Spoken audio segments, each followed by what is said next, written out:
Welcome back to my YouTube channel once again. आज के इस वीडियो में हम लोग बात करने वाले हैं peripheral nervous system. Nervous system का दो पार्ट होते हैं, एक होता है सेंट्रल नर्वस सिस्टम और दूसरा होता है पेरिफेरल नर्वस सिस्टम। तो इस वीडियो में हम लोग कवर करने वाले हैं पेरिफेरल नर्वस सिस्टम के बारे में। इस वीडियो में हम लोग कवर करेंगे पेरिफेरल नर्वस सिस्टम और साथ ही साथ उसका हम लोग देखेंगे क्लासिफिकेशन और उसका structure, function of sympathetic and parasympathetic nervous system के बारे में देखेंगे। साथ ही साथ स्पाइनल और क्रेनियल नर्व्स का क्या ओरिजिन है और क्या फंक्शन है, कितने टाइप्स होते हैं, सारा का सारा इस वीडियो में कवर किया गया है। तो वीडियो के लास्ट तक बने रहें ताकि आप इसका लाभ उठा सके। पेरिफेरल नर्वस सिस्टम क्या होता है? पेरिफेरल नर्वस सिस्टम गैंग्लियन और नर्व से मिलकर बना होता है जो कि ब्रेन और स्पाइनल कॉर्ड से फैला हुआ होता है। पेरिफेरल नर्वस सिस्टम हमारे बॉडी पार्ट्स जैसे कि मसल्स, ग्लैंड्स और जितने भी सेंसरी ऑर्गन है, इन सबको जोड़ने का काम करता है। किससे? सेंट्रल नर्वस सिस्टम से, यानी कि इस ब्रेन और स्पाइनल कॉर्ड से जोड़ने का काम करता है। हमारा पेरिफेरल नर्वस सिस्टम दो पार्ट में डिवाइड होता है। पहला जो पार्ट होता है वो होता है somatic nervous system and the second one is autonomic nervous system. Somatic nervous system control करता है वॉलंटरी मूवमेंट्स को, जो कि ट्रांसमिट होता है सिग्नल सेंट्रल नर्वस सिस्टम से स्केलेटल मसल पे, जो रेस्पॉन्सिबल होता है सेंसरी और मोटर फंक्शन के लिए। जैसे कि सेंसरी जो होता है ना एफरेंट, और मोटर क्या होता है इफरेंट। जैसे कि कैसे भी याद कर सकते हैं, जो सेंट्रल नर्वस सिस्टम तक मैसेज को लाए, ठीक है, तो मैसेज सीएनएस पे आने वाला एफरेंट, ए फॉर आने वाला, ए फॉर एफरेंट, ठीक है। तो सेंसरी क्या है? एफरेंट है और मोटर क्या है? इफरेंट है। ऐसे आप याद कर सकते हैं। क्लियर है? फॉर एग्जाम्पल सेंसरी नर्व जैसे कि कैरी करता है मैसेज को टुवर्ड्स द ब्रेन, ठीक उसी तरीके से मोटर नर्वस सिस्टम जो कैरी करता है मैसेज फ्रॉम इफेक्टर मसल्स जैसे कि हैंड्स, स्केलेटल मसल्स, वहां से मैसेज को कैरी करता है ब्रेन की तरफ। Autonomic nervous system involuntary function को कंट्रोल करता है, जैसे कि जो आपके विल पावर में नहीं हो सकता है। फॉर एग्जांपल हार्ट बीट, खाना का डाइजेस्ट होना, सांस का लेना, ये आपके कंट्रोल में नहीं होता, ये ऑटोमेटिक चलता है, ठीक है। इसे बोलते हैं इनवॉलंटरी फंक्शंस। क्लियर है? तो ऑटोनोमिक नर्वस सिस्टम जो है इनवॉलंटरी फंक्शंस को कंट्रोल करता है। इसको फर्दर डिवाइड किया गया है दो पार्ट में। पहला जो है सिंपैथेटिक नर्वस सिस्टम और दूसरा है parasympathetic nervous system. Sympathetic nervous system, इसको फाइट और फ्लाइट भी बोला जाता है। क्लियर है? तो फाइट और फ्लाइट के समय जो सिचुएशन होता है, ठीक वही situation parasympathetic nervous system create करता है। फॉर एग्जांपल इमरजेंसी के सिचुएशन में, जैसे कि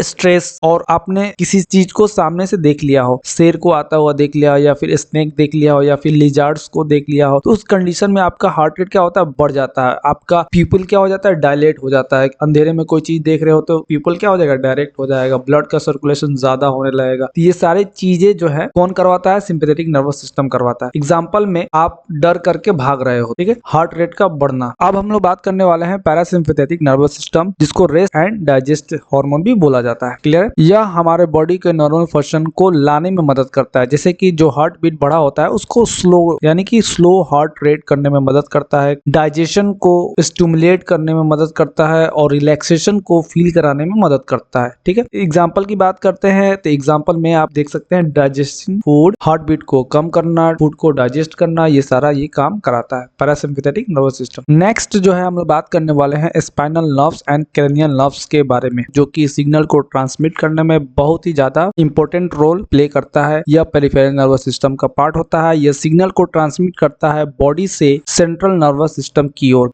क्रेनियल नर्वस सिस्टम, यह डायरेक्ट ब्रेन और ब्रेन स्टेम से जनरेट होता है। यह 12 पेयर होते हैं। इनका फंक्शन क्या होता है? सेंसरी और मोटर फंक्शन को कंट्रोल करना। सेंसरी और मोटर फंक्शन कहाँ के कंट्रोल को करेगा? हेड रीजन के, नेक रीजन का और कुछ internal organs. 12 pair cranial nerves जो होते हैं आपके स्क्रीन पे दे रखा है, जैसे कि olfactory, optic, oculomotor, trochlear, trigeminal, abducens, facial, vestibulo cochlear, glossopharyngeal, vagus, accessory and hypoglossal. इसको सर याद कैसे करना है? कौन सा सेंसरी है, कौन सा मोटर है, कौन सा मिक्स्ड है? तो इसको याद करने का हमने एक ट्रिक दे रखा है। ट्रिक ये रहा, जैसे कि क्रेनियल नर्व्स जो होते हैं, आप उसके फर्स्ट लेटर से ये सेंटेंस बना करके याद कर सकते हैं, ठीक है। तो इससे आपको बहुत ही ज्यादा हेल्प मिलने वाला है। सर अब इससे तो याद कर लेंगे, लेकिन सेंसरी और मोटर कैसे पता लगाएंगे? उसके लिए आप दूसरा ट्रिक देख सकते हैं। Some says money matters but my brother says big books matters most.